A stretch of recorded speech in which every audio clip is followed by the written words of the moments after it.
What's up again, y'all? Shane here with you on another edition of Across the Bar. We're making some spicy micheladas today, a Mexican-style red beer, and we have an equally spicy guest.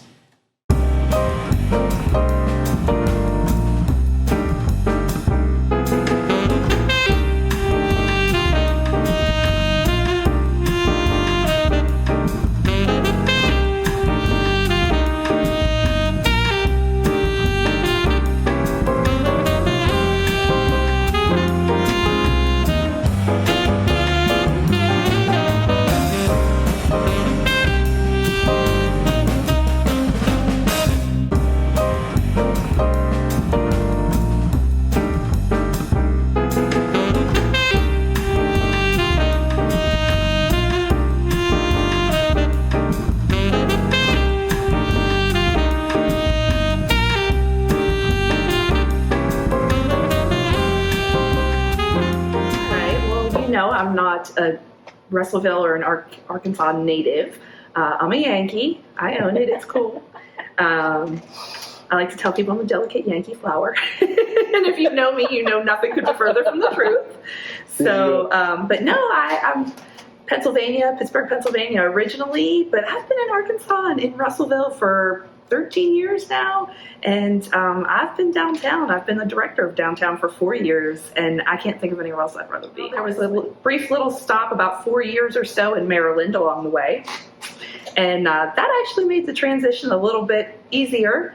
That mid-Atlantic part of the United States has its own flair, and it was not a place I wanted to raise a family, and I was excited to move down here and just be in a place where we could kind of put down some roots, spread out a little bit, and meet some awesome people. And that's exactly what we did. To downtown Russellville. Woo. Cheers. Mm-hmm. Some people like to say we preserve these places not because they're old, but because they're good, which is most definitely true. And, really, I like to say by preserving history, we're preserving the character of our town, of our city, our neighborhoods.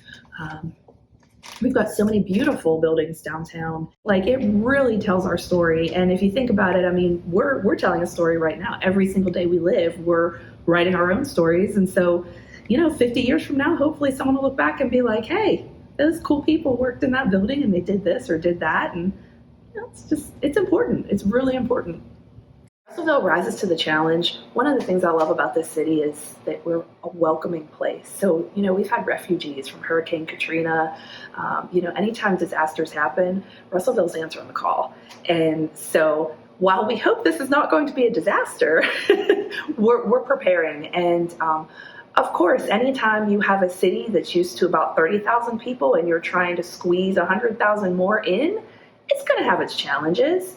But one of the most important things that I think we're doing is trying to prepare our people, our community. So we're trying to remind people,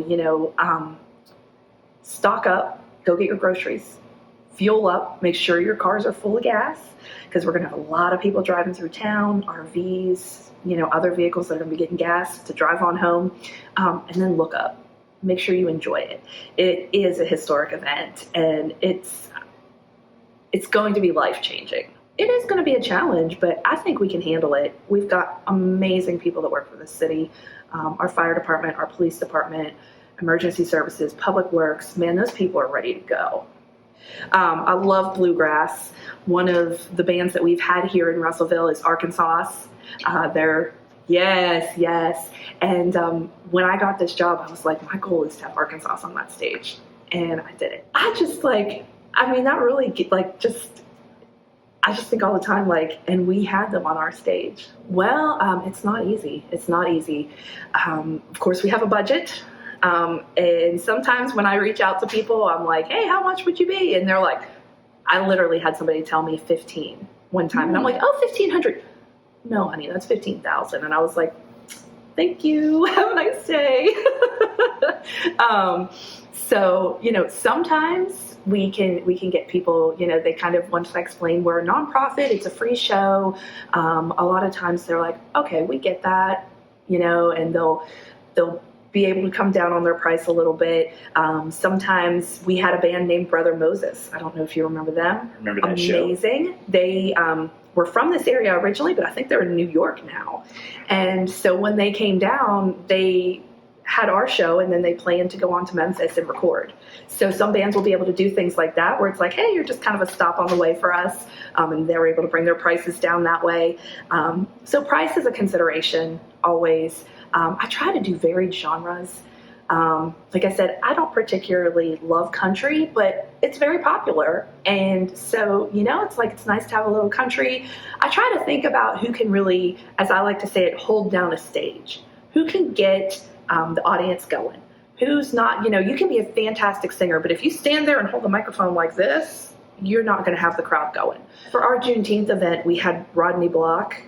Oh man, I don't know if you made it out for that. Unbelievable musician. He had a second line going out in the Depot Park, and I mean, you could not sit still during that man's. I do not know what their name is. I was walking down the street one day, and of course I was jaywalking. I kind of just cut right across the street. I was on C Street, going down, heading towards Commerce, and this little blue car stops in the middle of the street. And I'm like, this lady, she yells out the window. She's like, "Are you Danielle Housenick?" And I'm like, "Yeah." And I'm thinking, oh man, am I going to get egged? Am I going to she going to throw something? What's she going to do? And she said, "You are a blessing." And I'm like, thank you. Like, what? Like, I mean, I was speechless. And I was seriously shocked in disbelief. And I really want to know what I did for that woman, because, I mean, she did. And I was kind of like, well, what I do? Like, what? Thank you. Of course I was so grateful. And she's like, kind of like, oh, I gotta go, and drives off. And I don't know who she was. That, I mean, I will remember that forever, quite honestly. And when I have a tough day, I think, but I'm a blessing for that woman. So my whole family, I've got the husband, of course, who works at Arkansas Tech, Dr. Housenick, teaching some political science, schooling some kids. Mm-hmm. I'm so proud of him. He's got a long history of just caring about other people and wanting to educate people. And he's an Army veteran. He was airborne, jumped out of perfectly good airplanes. So now he just teaches students and plays D&D. So Dr. Housenick, I've got two gorgeous daughters. I'm a girl mom, Paige and Molly, 15 and 12, and they keep me so busy. They both do martial arts. They both have, I think, junior black belts is technically, officially what it is in mixed martial arts. I mean, this last concert that we did with the mixtapes, I was shorthanded, and so guess who was out there sweating and doing what needed done? Yeah, I'm a real big believer in rescuing animals. All of our animals came from a shelter or a rescue, and I feel like, we're giving them a second chance, but really they give us so much more than we give them. All right, so she's coming at us in September, and she's going to be amazing. She is, like I said, I don't even know how to describe her voice. It's soulful. You can tell that she is singing from the bottom of her heart. I mean, I've wanted to get her for quite some time, and she was always either booked or, something else happened, or there was a conflict with dates, whatever. So we finally got her here. I absolutely cannot wait. She's going to be amazing. That is our last concert, but we will have music downtown at Art Walk, Fall Fest, Holiday Glow, things like that. We've got a lot of any opportunity I get to put somebody on that stage, I'm going to do it, because we have a lot of great local people too. It's not just about the talent we bring in from outside. It's about our locals too. So it's hard. That's one thing that's difficult. I got to get that balance going, Times since I've been director, I've tried to get us a music grant from Levitt Amp Foundation, and I'm still working on it. That would give us 10 free shows downtown, and man, oh man, I think those people have a picture of me on their wall, because I've met the executive director at a conference, and I just am so passionate, and I've invited them. I'm like, please come to Russellville and see what we have. I'm like, every single person, like every music related person, all of the groups and musicians that come here, they all are just impressed. They love it. They're like, we will come back anytime. I'm like, we got it going on, people. I'm like, I want you to be a part of this. So I'm not going to stop. I'm going to be like Shawshank Redemption. I'm just going to keep trying and trying until I keep writing a letter every day until I get some more grant money to get us that music, or maybe even a music venue. Who knows? It could happen. It's hard for me to sum it up because I like to talk, and I like to talk about downtown. I'm so passionate about it. But one thing I like to say is just that we are a welcoming place. So if you think of our community or our city as a house, downtown is the living room, right? That's where you go, you entertain, you hang out there, you might break bread together, you might be playing music, listening to music, whatever it is. But it is. Downtown is like the living room of your community, right? It's where everything happens.